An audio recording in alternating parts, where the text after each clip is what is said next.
All right, welcome back to another video. We're going to talk about tree stands today, and we're going to talk about how to hunt a tree stand effectively for blacktail now that we can't bait. So what I did is I went on Onyx and I found an area that looked like it's going to kind of hard access. It's not super easy to get to. There's some clear cuts in here, and as you can see behind me, we have this nice, probably like 5-year-old clear cut, and we're going to hunt the edges of it. But before we decide on where we want to put our stand, there's a couple things that we want to actually check before we go ahead and just hang our stand, because we don't want to just hang it in any spot. We have to be very strategic, because these animals are, when they get to these clear cuts, they're a little bit weary. They're more cautious. It's a little more open. They don't feel as comfortable. So I'm going to show you guys a couple things that I do just to make sure that we're in the right spot. So one of the first things I do when I get to the clear cut that I want to hunt, and this is the afternoon right now, I usually like to hunt evenings for blacktail. I'm not a real big morning person, because you get in the stand, you know, early morning, and those deer are already out here in these clear cuts. They've been feeding all night, so you got a really good chance of bumping them if you just go first thing in the morning, which, you know, I have nothing against hunting mornings. I just think if you're going to hunt mornings, you should hunt like transition areas between feeding and bedrooms. So when it comes to the clear cut, the wind is absolutely the most important thing. You have to check it before you even hang your stand, because if you hang your stand in the wrong spot, your wind's going to be blowing into that clear cut the whole time. So what I like to do before I even hang my stand is I'll check the wind, and then I'll decide, okay, right now the wind is blowing actually north out of this clear cut. So really what I want to do, and you know, you shouldn't just check it once or twice. Give it 5, 10, 15 minutes.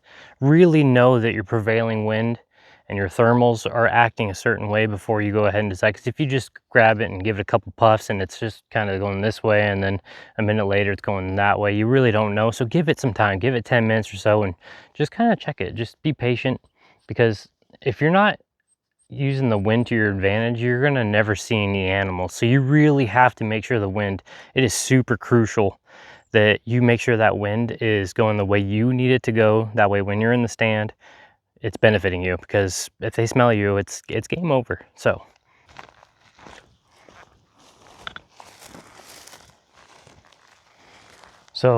this clear cut, the majority of it is out here in front of us, and now that we got our wind that's blowing north, we know that anything that comes feeding out into this clear cut, there's a good chance that this tree line over here will work really good because of the wind.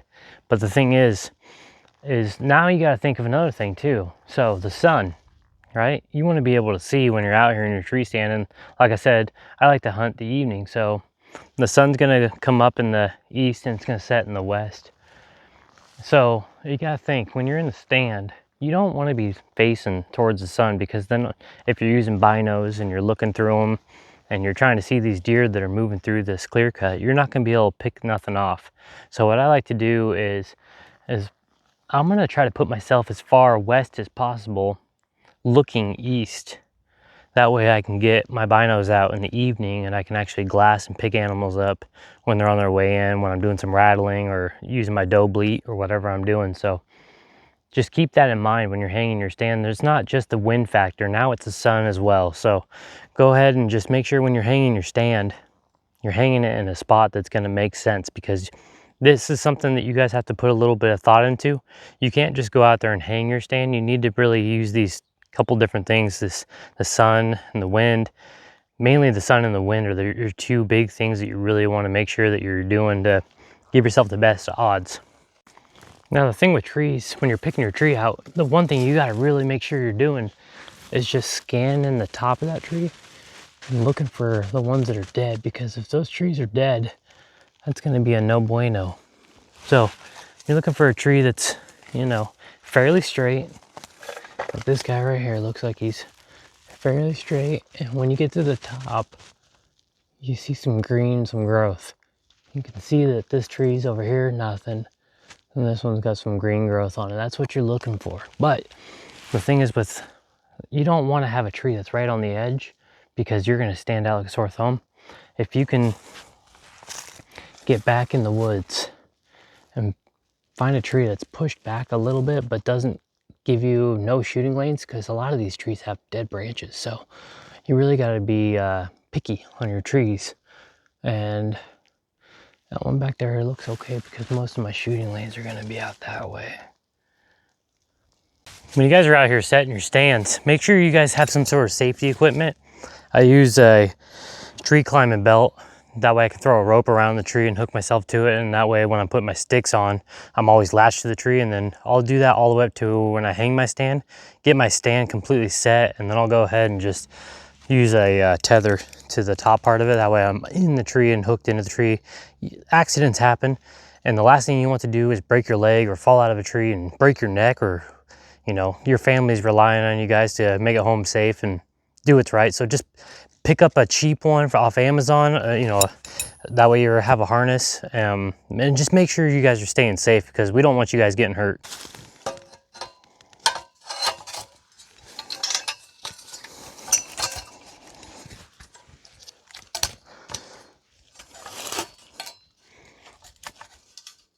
The first couple sticks, make sure you guys got a good base. Step on that ladder, make sure it's sunken into the ground. Get yourself a strap and let's start going.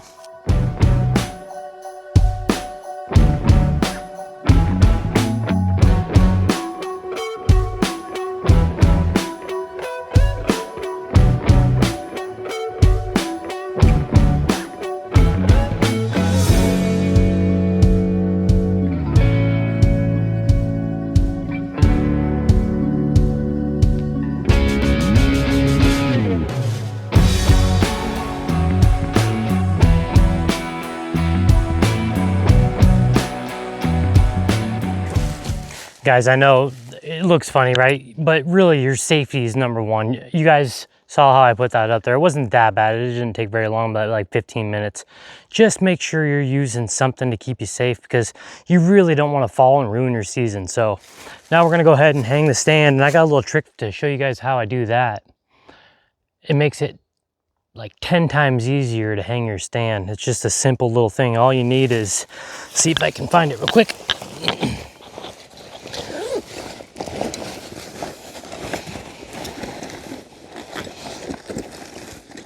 Ah, yes. Simple. A little tree peg. We're gonna screw that in the tree about the height that we want the tree stand to be.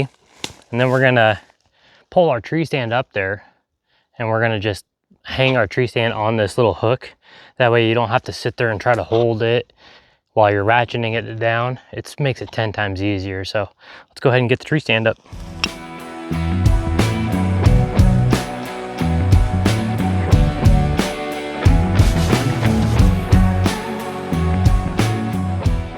Here we go, guys, and this is the view we got. We got a nice little travel lane right through here.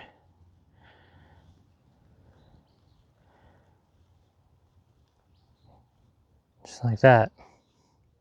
All right, guys, well, thanks for checking out the video. I really appreciate you guys sticking around and watching it. This is how I hang my stand. If you guys are looking to fill a tag this year, use these couple tricks, the wind, the sun, and put your tree stand back off the edge and pick a good tree. That's really important. So hopefully you guys fill your tags this year. I'm gonna leave you guys with a little bit of a bonus tip. If you like this tip, please hit a like. So when you first get to your clear cut, go ahead and just walk the outside edge of it and look for a fresh sign. If you're finding fresh sign, it's an actively used clear cut. If you're not finding much for fresh sign, look for another clear cut. And that's all we got for you today. Have a great one, guys. See you next time.